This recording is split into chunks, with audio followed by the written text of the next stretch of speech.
Hello, everyone, and welcome back to the Soulful Abundance Festival. I'm your host, Elise Preston, founder of Be More Connected. And today I'm so excited to be here with Mel Mah. Welcome, Mel. Thanks for having me, Elise. Excited to be here with you. Yes, so grateful. And Mel was born and raised in Toronto, Canada, and currently lives in Los Angeles. She got her jumpstart in the entertainment industry when she competed on So You Think You Can Dance Canada in 2009 and made it all the way to the top 6. From there, Mel moved to LA and experienced much success from professional dancing, performing with artists such as Janet Jackson, Justin Bieber, Britney Spears, Nicki Minaj, Katy Perry, Kanye West, and Alicia Keys. And now Mel is so actively pursuing her career as a film director, and she's been an executive assistant to director George Tillman Jr. since 2017, working on different feature films and working with 20th Century Fox on projects like The Hate You Give, the ABC Pilot for Life, and she's currently an associate co-producer on a Sony film that they're developing. She is in development for her own feature film and script to direct that's based on the book Water Tossing Boulders with George Tillman Jr. as executive producer as well. And in addition to all of this beautiful work in film and storytelling and producing, Mel is also a yoga instructor who's been teaching since 2012, where she's accumulated over 500 hours of teaching certifications in Vinyasa and Hatha yoga. And she funnels her love for yoga into her role as the director of the women's empowerment company, You Got This Girl, where she fuses together her love for movement, yoga, meditation to teach women how to achieve their goals and cultivate positivity, self-confidence, and mindfulness.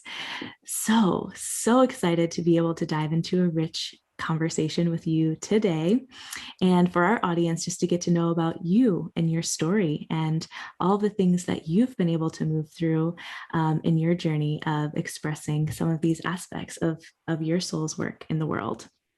And so I know that I had a chance to share that more formalized bio, but would love to be able to hear a bit from you in your own words about your own journey of healing and what's allowed you to step into your role as a leader in the world today.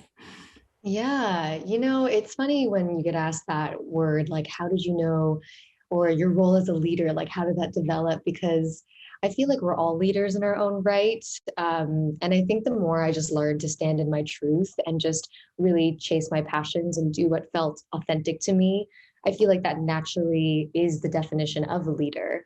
And so you organically find yourself in positions where you want to share, you want to hold space, you want to quote unquote lead because you are so firm in your truth. And that's why I'm so grateful for dance, because dance was the very first avenue that I took that went against everything I was raised. I'm the daughter of Chinese immigrants, and moving to LA to dance was definitely not up there for what they had in mind for my life.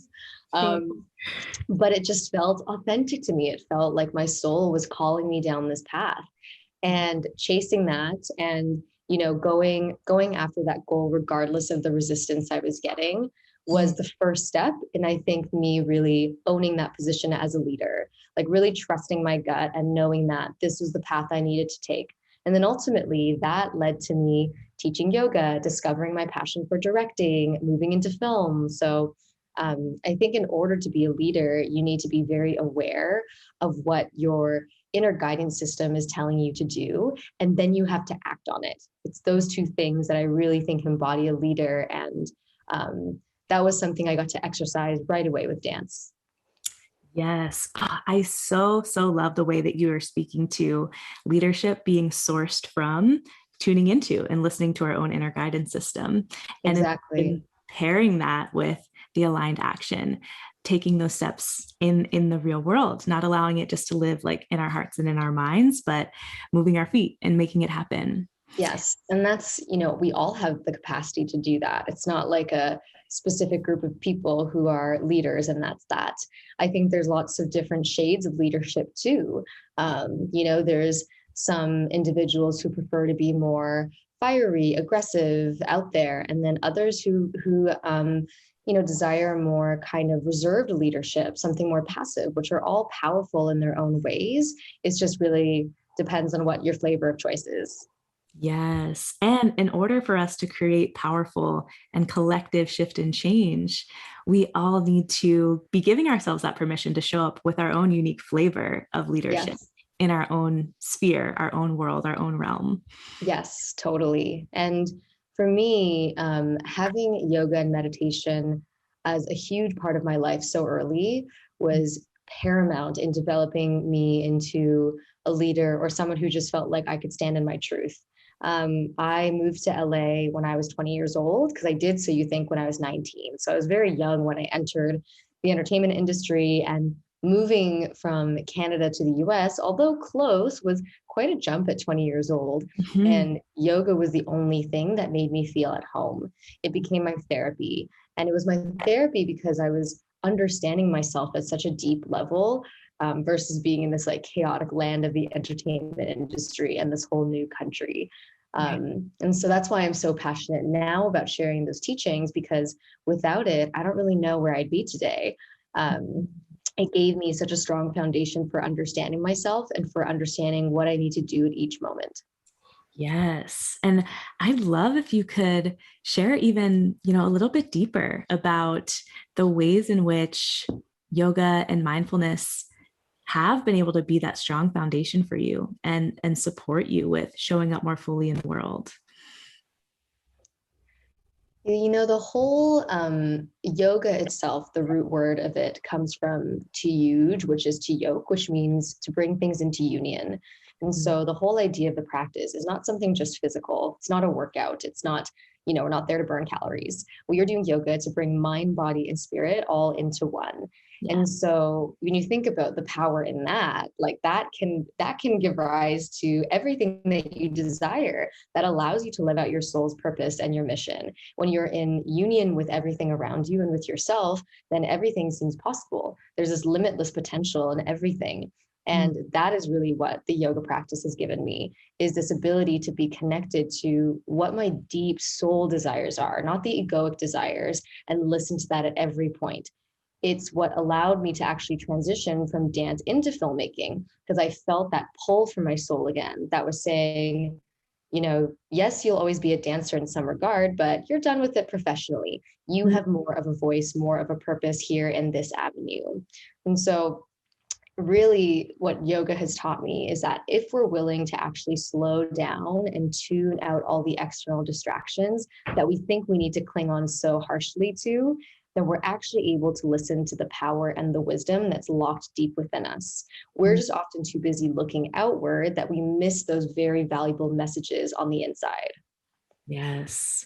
And I think that's such an important and impactful reminder for all of us that everything does become possible when we are tuned into the inner resources within us and also in greater union with the abundance of resources, support, divine guidance, inspiration, community that surrounds us. Yes, that's, I think, a very key element of yoga, meditation, and all mindfulness practices, is that knowing yourself and that light of self-knowledge can light up any path and can really send you down this journey of fulfillment, of passion, of joy. But you have to look inward first. And especially these days, with how overstimulated we are with technology and social media, it's very hard to tune that out and tune in. And so that's why I find these practices even more important in these times, so that we are really operating from the inside out, not the reverse. Yes. And so I would love to hear about the ways in which you are able to share these tools, share these practices that have supported you so much in your own life with your community, with You Got This Girl. Yeah, well, it's interesting because yoga and meditation shows up everywhere. And that's when, especially when I hear my bio being read, I'm like, oh my God, people are like, damn, this girl does way too much. But the way I see it is that everything really flows together, and energy is energy. And especially with yoga and meditation, that can really flow into so many different shapes and forms. Like I do meditation exercises with my actors when I'm getting them prepared for a role. Mm, Even the way that I hold space on set is the same way I would hold space in a yoga class. beautiful. Um, so those energies definitely translate. Specifically with my company, You Got This Girl, I'm really passionate about teaching women to be very in tune with themselves, because I believe that for all the disparities and inequalities that we see, it's up to us women to really look inward, discover our power, and then not be afraid to live by that. That's what yoga has given to me, is the ability to see past any of the limitations, any of the ceilings that might be placed before me, and see that those are just challenges that I can definitely surpass. And so, our vision at YGTG is a world where every woman knows they can break ceilings, like Mm, has a deep internal belief that she can really push past any limitations that are in front of her. yeah. Um, and so through You Got This Girl, of course, before the pandemic, we were doing a lot more in-person workshops, events, and community style types of gatherings. Mm, But now everything has shifted online. So I host a bunch of different online coaching programs that really nurture the woman to just tap back into her purpose and then be able to live that out. gorgeous. And I think it's really beautiful the way that you articulated that energy around providing women with that inner knowing and capacity that they can break through any ceiling that in our lives, right? Like challenge is inevitable. Pain in some aspects is inevitable, but the way that we respond to it, the way that we are able to move through it is a reflection of our own inner fortitude and strength and willingness Mm, to find those areas for support and guidance and yes. I resources. love that. I love that word or that term, inner fortitude, like just that strength of mind to respond instead of react. I think Mm, the Buddha said this, but there's that quote, pain is inevitable, suffering is optional. And yeah. it's this idea that yes, pain is always going to be there, but how we respond to whatever is happening to us is our choice. And that's where the empowerment lies, to really believe that I can look at any situation, and if I choose to believe that I can handle it, then I will. And that is all based on your mindset. And so I always say that the mind is a tool. We can either become its slave, or we can learn to shape it and use it so we can live out our best lives. And that's really what meditation and yoga offers us. It offers us this really beautiful systematic way of harnessing the mindset so we can live out our purpose. And that's exactly what we do at You Got This Girl, is teaching women that, okay, if you learn to harness your emotions, your power, then you can funnel it into anything that you want. And I think, especially with women, it's so important to speak to that, because we have such a grand emotional capacity, which again can be the most incredible, powerful tool, or we can become its slave. And we can, of course, as we all know, overthink, spin out all of these different narratives. And so it's definitely important for us women to realize that that is our superpower, as long as we learn how to use it. Yes, as long as it's directed towards Exactly. what we want to be sourcing that energy for. Yes. And so I'd also love to hear a bit about the role that community plays in your life and in your work. It's a huge part of the way I operate. I realized very quickly when I transitioned from dance into filmmaking that I think what I was missing as a performer was that community element. While there is this, sense of dancers working together to put on a performance, there's something about filmmaking in how the level of collaboration and teamwork has to be so refined in order to push out a project. That's why there's such an intensity and an adrenaline on set, because you have everybody's focus and presence fueled into one vision. And I just find that such a beautiful microcosm of how I want the world to be. Everybody coming together to work on a goal, to make something beautiful, to share an inspiring message. And so for me, every film set is like a community. It's really my goal to make sure every person, no matter at what level, are seen and heard and feel like they really are part of this movement to tell the story and to bring something to life. And Yeah. then, of course, with You Got This Girl, in all of my coaching programs currently, there's a huge emphasis on community and on really supporting each other in Mm. order to not only experience individual growth, but to experience this collective elevation of consciousness as well. And we see that the more we work together, we don't only see improvements in ourselves, but we see vast improvements in everybody and everything around us. And so I just think, why wouldn't we want to do things in a community? We're able to all rise so much stronger together. So we might as well just team up, bind together, and really do some good work in community. Yes. Ah, and that's really beautiful the way that you spoke about the a set on film being Yeah. like a microcosm of what it could look like to have such a collaborative way of working together towards a singular goal. I'd Oh, never thought yes. about that before. And I think I've been quite privileged in the types of set I've gotten to be on. And that's thanks to my brother, my mentor, my boss, George Tillman Jr., who is such a gem of a human being. Mm. You know, you hear lots of horror stories in Hollywood, but George has been making films that deal with social justice and race since the 90s. Like he did Men of Honor back in the late 90s, you know?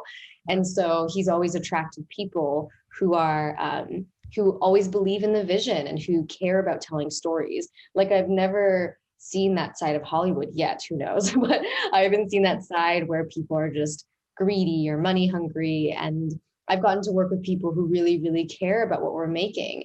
And Mm. so there's such a lovely spirituality to that. And my favorite thing is on a film set, you get all different types of people who are all different ages, different backgrounds, but everyone just comes together. And there's something so beautiful about that and something really selfless about that, that we're all here to do our jobs, to do good work, and to hopefully tell a good story. Mm. And how beautiful to be kind of on the cutting edge of creating a new culture around film and Yes, building up that kind of like beautiful synchronistic collaborative space that can then be the model, like allowing that to ripple out to the way yeah, in which other artists and filmmakers are able to be inspired and influenced definitely. by And that it, example. yeah, and it's such a wild time right now because you really are seeing the doors open in new ways, especially for people of color in the film industry. Mm. And it's crazy because that's never happened before, where there has been this much openness and this much desire to really have different kinds of stories being told. Um, and I think what you're seeing is that everyone's down for it. Like this is something that people have been wanting for so long, but I think people have just been scared to change. But now the pain of staying the same has grown far larger than the pain of changing, which is why you're seeing these shifts happen in the industry. And it just makes me think, even now we're seeing it, that like little kids of color are going to have far more representation than we ever did. Right. I really had Mulan to cling on to, and she was an animated character. Yeah. Yes, and I think that is so true that as human beings, we've always been having this deep desire and craving for stories that reflect our own and seeking those different places where we can be nourished by those different forms of art and expression and creativity. So it does feel really exciting to be alive in an Yes. era where there are more doors for this being opened and even if the doors aren't being opened, like we're creating the doors for Yeah. different spaces. Uh, Yes. And every time I get into a conversation about representation, I just really, at my core, believe that it matters. Representation matters. And it matters because of the younger generation.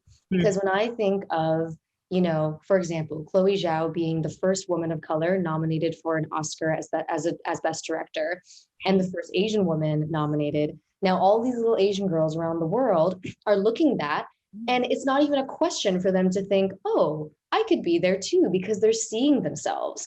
For me, I was like, I've never seen an Asian woman be nominated. Is it even possible? And I think as humans, one of our biggest challenges of the ego is having faith, is believing.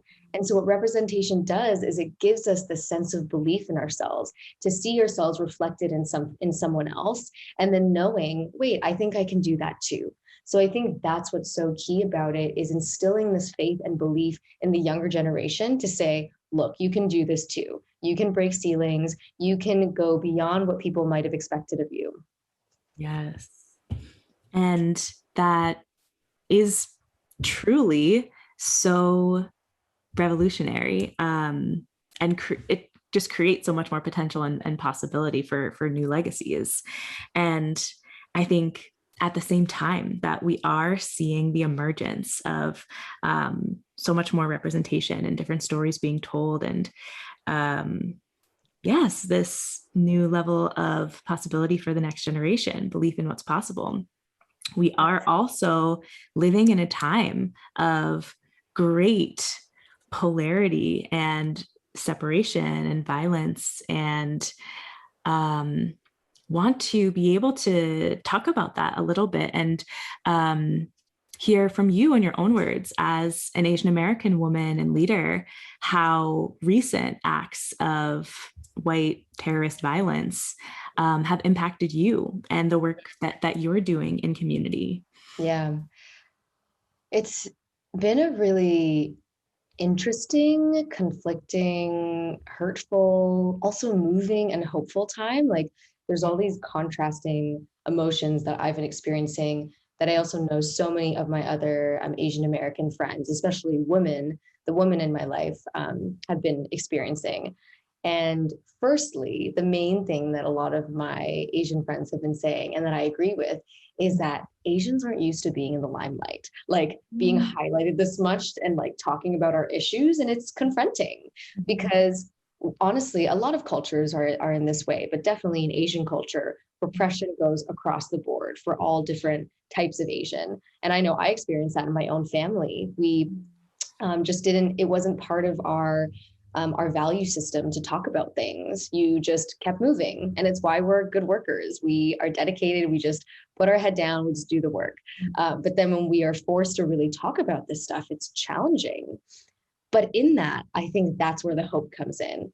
It's having these conversations that we've never had before, and having other ethnicities too think about how we're treating the Asian community and all the so-called harmless racial jokes we might say to kids in high school.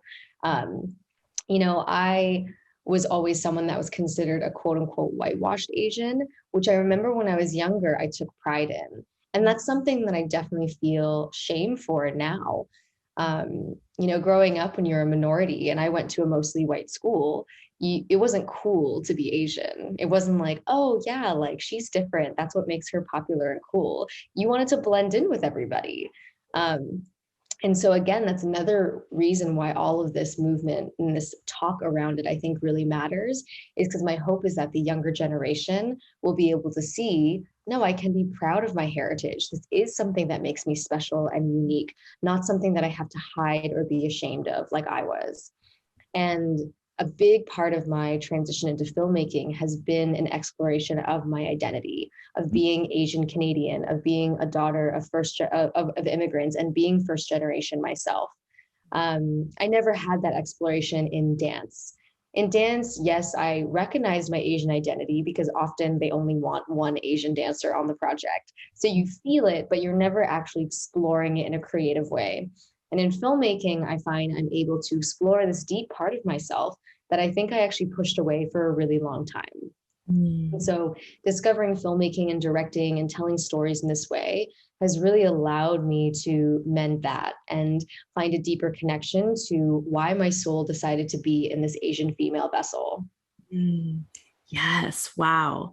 And I feel like I'm still just like taking in the different pieces and ways in which your journey and your story has allowed you to, in different ways, like open up and explore these aspects of identity, so that now you're able to also stand in a role where you're supporting and walking others along their healing journey as well. Yes.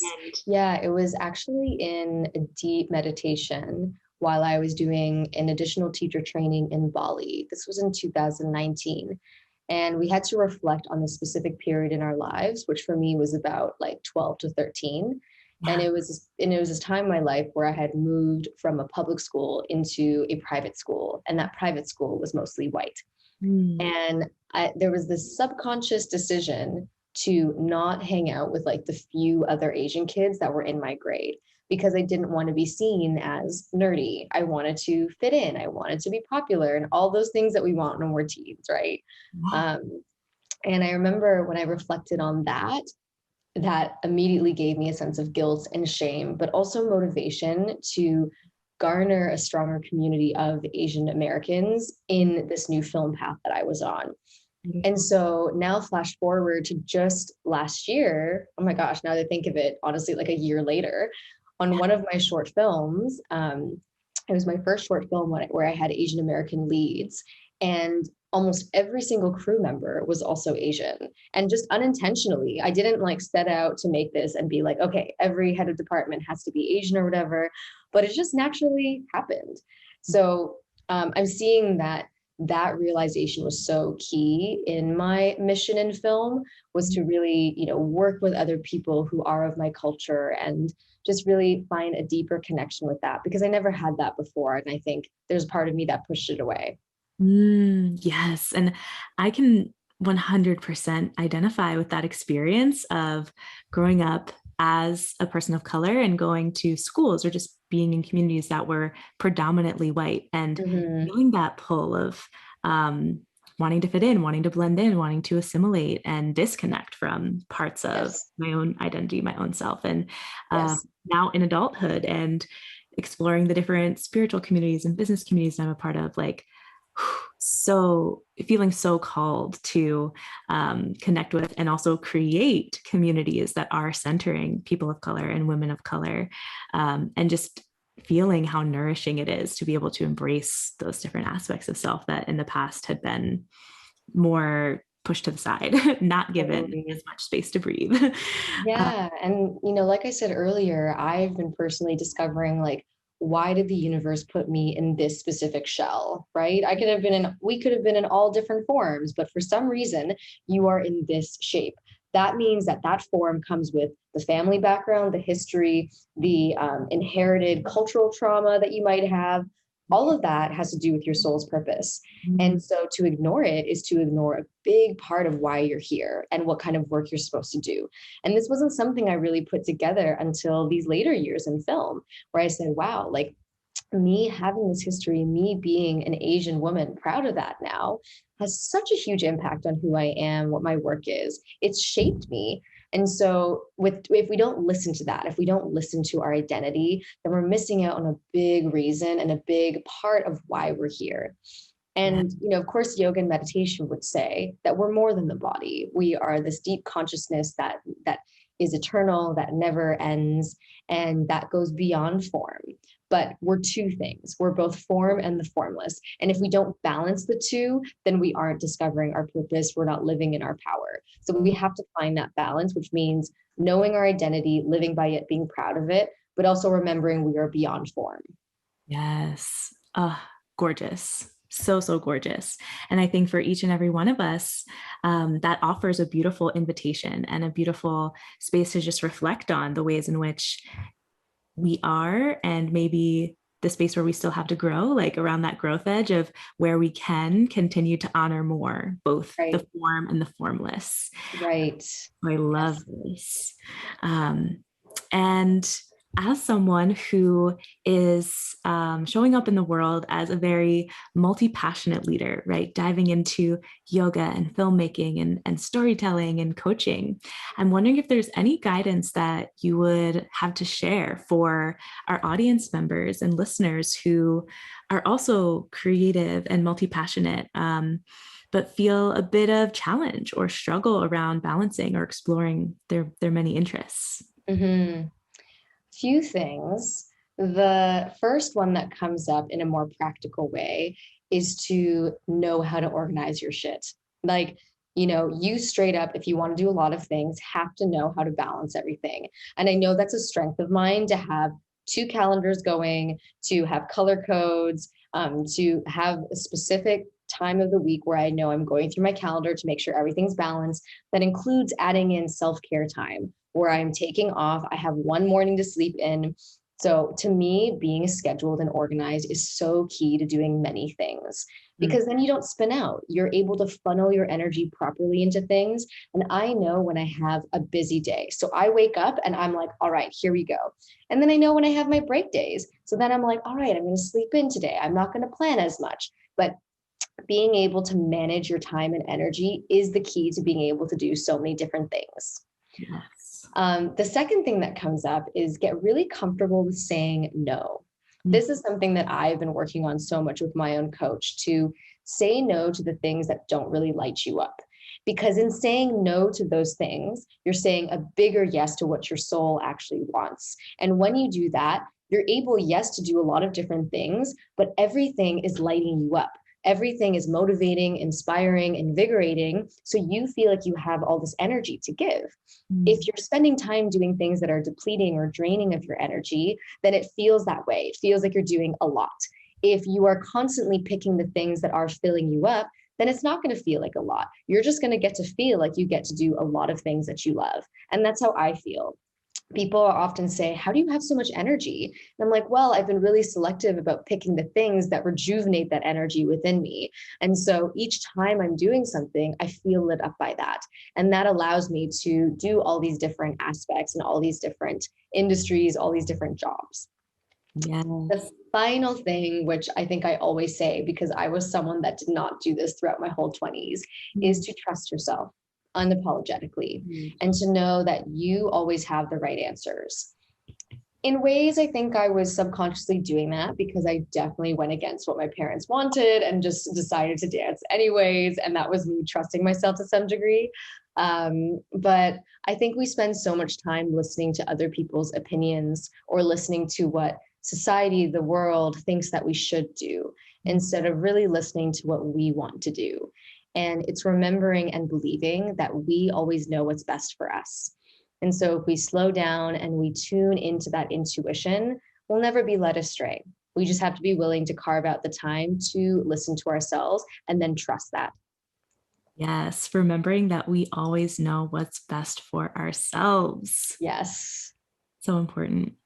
And so I'd love to hear if there's any other final words that you'd like to share with our audience before we start to bring things to a close. I think what I'm feeling today and my message is just to not take things so seriously and live from a state of joy. One of my teachers, Rod Stryker, when asked, how do you know if your yoga practice is working? How do you know if you are evolving spiritually? Mm. And he says that there are two components. You're able to laugh things off more easily and you don't take yourself so seriously. And I think those are such Oh. good meters for spiritual practice because you see lots of spiritual people who are all uppity and who are judgmental, and you're like, is that really spiritual practice? Mm. But truly just the ability to feel joy and to feel calm, to feel blissful, and to let things slide off your back. Like life isn't meant to harden us, it's meant to soften us and open us up to greater light. So don't take yourself for anything too seriously. That's my final message. Gorgeous. And I am so appreciative of you sharing your beautiful light and energy in a way that you move through the world with our audience. I know that there are so many gems in this conversation that are going to be nourishing and supporting to people who are listening. And so, for folks who want to stay connected with you, what is the best way to find you? Yeah, my Instagram is Mel Mah, Mellymah. Our You Got This Girl one is YGTG official. Yeah, those are two places you can find me at. And I just have to say, Elise, you were so beautiful at holding space, and this was such a light-filled conversation. So I feel so filled up by this talk that we've had. So thank you for creating this space. Oh, absolutely. And I feel the same. Like I'm just fangirling over here. Love getting to spend time with you. Feelings mutual. Yay. And so, to our listeners, thank you so, so much for tuning in.